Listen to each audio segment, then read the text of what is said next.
Hello, today we will guide you through how to open demo account in XM. To begin, go to the XM website and sign into your member area if needed.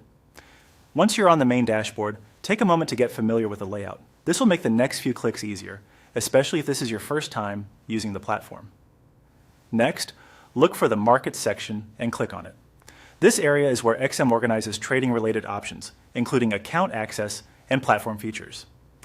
Opening this section is the first step toward creating a new demo account. After that, find the drop-down button on the page and click it.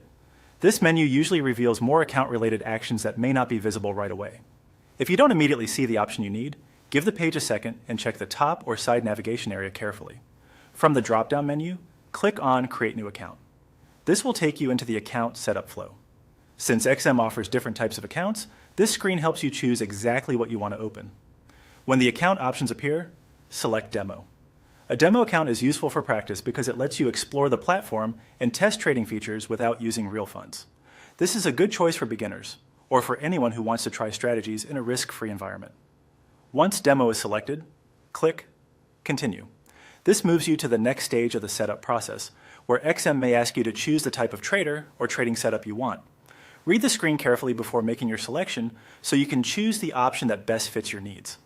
After choosing the trader option, click Continue again. This confirms your selection and takes you further into the demo account creation process. At this point, the setup may vary slightly depending on your region, device, or the version of the platform currently being shown. From there, follow the on-screen procedure to complete the remaining setup. This usually includes reviewing the available options, confirming your choices, and proceeding through any final prompts shown on your screen. Take your time here so you don't miss anything important. And that's it. By following these steps, you should be able to open a demo account in XM smoothly. If something on your screen looks a little different, don't worry. Just continue using the same general flow and follow the platform's prompts as they appear.